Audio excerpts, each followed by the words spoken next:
There are four basic types of conic sections: circles, ellipses, hyperbolas, and parabolas.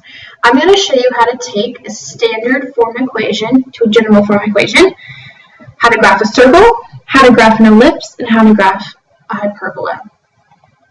We're going to start with the ellipse equation from standard to general form.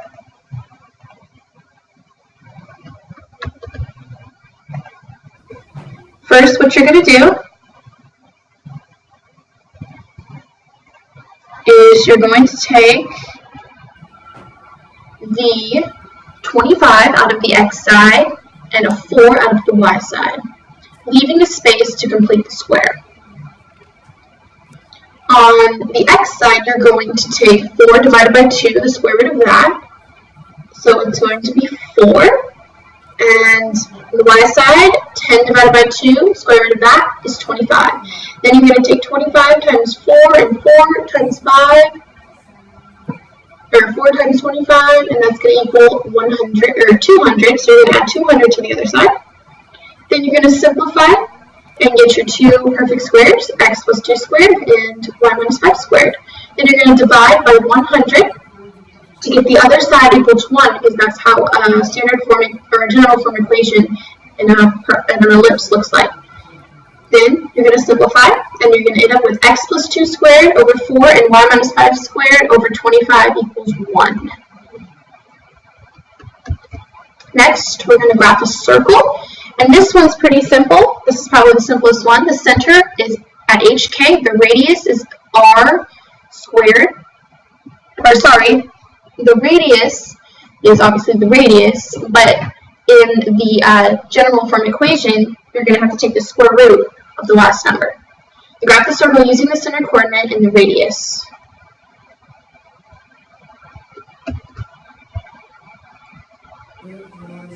First, you're going to find our center, and it's going to be at 10, -6. Plot my point right there. Then my radius is 64, the square root of that, so it's going to be 8 units. So you're going to go 8 units up, 8 units to the right, 8 units to the left, and 8 units down. So this is probably the simplest one. I mean, you pretty much just move 8 units in all 4 directions, and then you draw your circle. My circle is really bad, so just don't look at that. It's not supposed to look like that. The center is, again, at 10, -6, and the radius is 8 units, and the diameter is the radius times 2, so the diameter is 16 units. Next, we're going to do an ellipse, and again, you're going to find the center at HK, but this is the part that's a little different. 2A and 2B are the lengths of the major and minor axes. A squared minus B squared is the square root of the distance of the foci from the center. And you're going to kind of understand that. Video. So the center here is at 0, 0, because there's no minus something in the x and y. The A is 2, because that's the square root of 4. So you're going to go 2 in the x direction, and in each x direction, and then the y, which is the major axis, is 5 in each direction. So you already saw me draw that. It's 5 up and 5 down.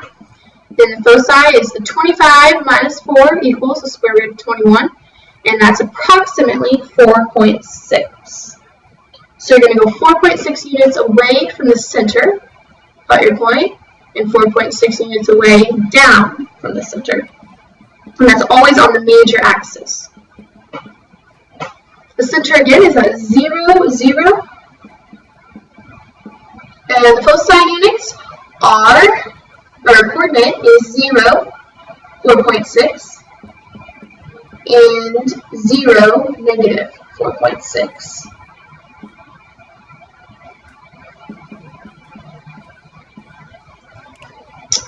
Next, and this is actually our last one, the hyperbola, which I think is probably the hardest one. The center is always the same. Find the center at HK. Then use 2A and 2B as the length of the major and minor axis. A squared minus B squared, or I'm sorry, that's actually wrong. It's A squared plus B squared equals the square root of the distance of the foci from the center. and use the 4 points to draw the rectangle. Then draw your asymptotes using the 4 corners of the rectangle, and finally draw your hyperbola. That's going to make a little bit more sense when you actually see it.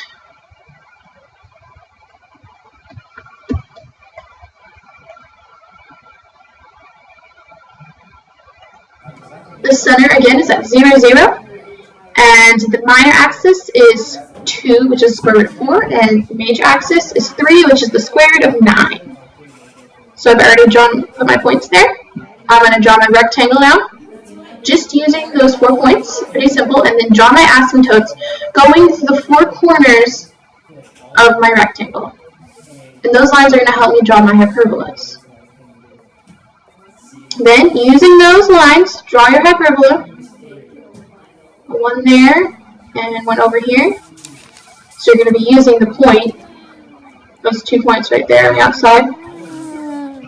Then, you're going to find your foci. And the foci here is 4 plus 9 equals 13. The square root of 13 is 3.61. So you're going to go 3.61 away from the center on both sides on the major axis.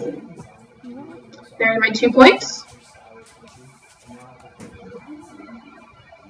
And so my points are going to be negative 3.610 and 3.610. And so you can kind of see the relationship between all 4 of the conic sections. I mean, they're all different in their own way, but their setup is pretty similar.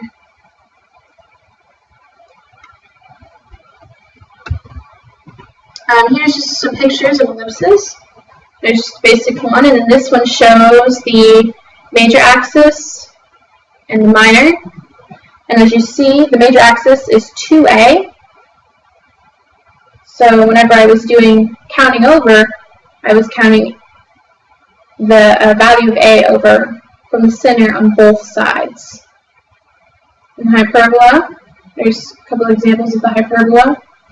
Same thing, there's your asymptotes, your major and minor axis, and then that's just cool, a circle, and then there's an example of a circle. I hope you enjoyed our presentation on conic sections and that you understand them better, or if this was a review, that you are reminded of everything that conic sections were over. Thank you.